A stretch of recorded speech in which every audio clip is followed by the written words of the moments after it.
안녕하세요. 한국교통대학교 생활과학교실에 오신 것을 환영합니다. 오늘은 친구들과 탄소 발자국이 무엇인지 알아보고 폐품을 재활용하여 태양광 에너지로 움직이는 자동차를 만들어 보도록 하겠습니다. 발자국이 생기는 걸 보니 누군가 지나가고 있나 봐요. 누구의 발자국일까요? 바로 탄소 발자국이에요. 탄소가 남기는 발자국이 무엇인지 알아보기 위해서 먼저 이상기후에 대해 이야기해 보도록 하겠습니다. 이상기후란 기온이나 강수량 등이 정상적인 상태를 벗어난 기후를 말해요.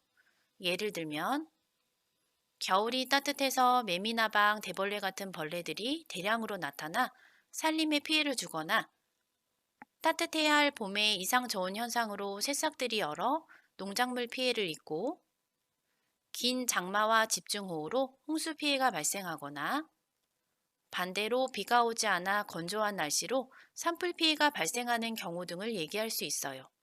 이런 이상기후는 지구와 인류에게 많은 피해를 끼치고 있답니다. 그럼 이런 이상기후가 발생하는 원인은 무엇일까요? 바로 지구온난화 때문이에요. 지구는 이산화탄소나 메탄 같은 온실가스로 둘러싸여 있어요.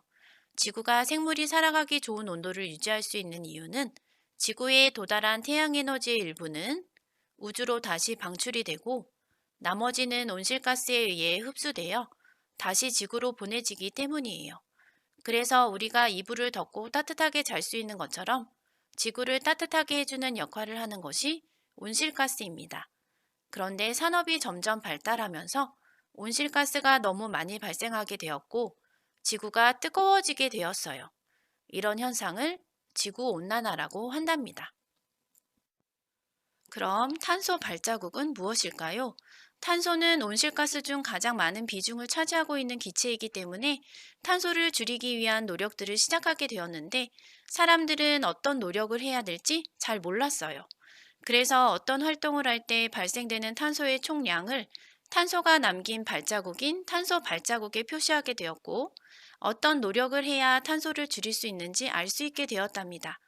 6.6kg의 탄소 발자국은 소나무 한 그루가 1년간 흡수해야 없앨 수 있는 양이라고 합니다. 이번에는 교통이의 하루 생활을 따라가 보면서 생활 속 탄소 발자국이 어느 정도인지 알아보도록 할까요? 아침에 일어나서 양치를 하고 아침밥을 먹고 버스를 타고 학교에 가서 수업을 듣고 점심 급식을 먹어요. 집에 와서 숙제를 하고 간식을 먹고 재미있는 게임을 조금 하고 저녁을 먹고 자기 전에 TV 시청을 한다면 교통이는 하루에 약 3.2kg의 탄소를 발생시켰고 한 달이면 96kg, 소나무 14그루가 1년간 흡수해야 없앨 수 있는 양이라고 합니다. 생활 속 탄소 발자국을 줄이기 위해서는 양치할 때 물을 꼭 잠그고 음식을 남기지 않고 가까운 거리는 걸어 다니고 전기를 아끼기 위해 컴퓨터를 쓰지 않을 때는 끄고 방을 나갈 때는 불을 끄는 노력을 할 수 있어요. 이번에는 우리가 쓰고 버리는 쓰레기와 폐기물을 처리하는 데 발생하는 탄소 발자국을 알아보도록 하겠습니다. 쓰레기를 처리하는 과정은 먼저 재활용할 수 있는 것을 분리하고 그 외 불에 타는 쓰레기는 소각하고 불에 타지 않는 것은 땅에 매립하는 과정을 거치게 되는데 소각과 매립하는 과정에서 많은 탄소가 발생한다고 해요. 1년에 무려 1,700만 톤의 탄소가 발생된다고 합니다. 그럼 우리는 어떤 노력을 해야 할까요? 쓰레기를 줄이고 재활용될 수 있는 것은 잘 분리하고 쓸만한 물건은 버리지 않고 재사용을 하고 재활용을 통해 생산된 제품을 많이 사용하려는 노력을 할 수 있습니다. 이번에는 편리한 생활에 꼭 필요한 전기를 만드는 데 발생하는 탄소 발자국을 알아보도록 하겠습니다. 우리나라는 석탄과 가스를 태워서 전기를 생산하는 화력 발전의 비중이 높은 편이어서 전기를 만드는 데 1년간 약 6억 톤의 탄소가 발생한다고 해요. 그래서 앞으로는 화석 연료를 대신할 신에너지와 다시 사용할 수 있는 재생에너지를 뜻하는 신재생에너지의 생산을 늘려나가야 합니다.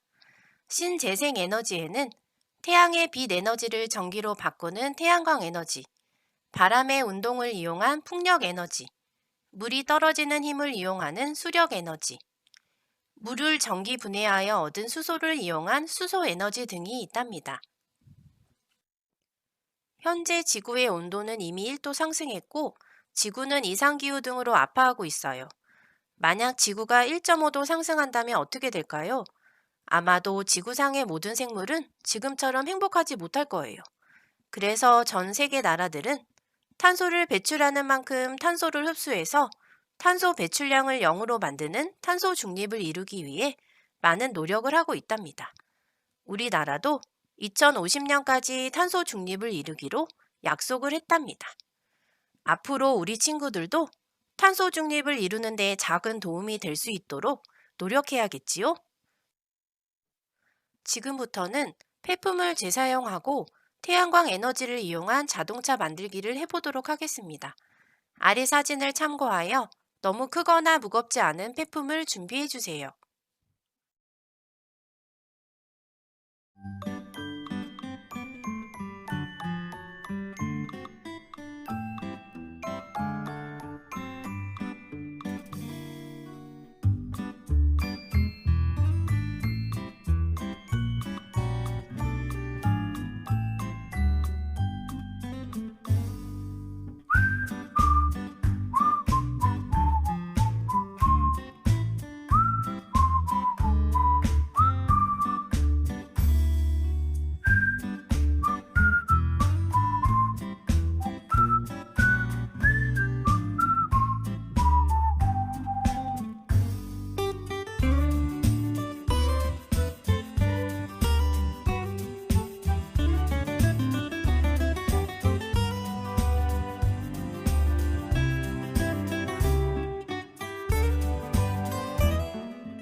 지금까지 탄소 발자국이 무엇인지 알아보고 탄소 발자국을 줄이기 위해 어떤 노력을 해야 하는지 알아보았는데요. 우리 친구들 오늘 수업 재미있었나요? 아까 선생님과 한 약속 꼭 기억하고 우리는 다음에 또 만나요. 안녕!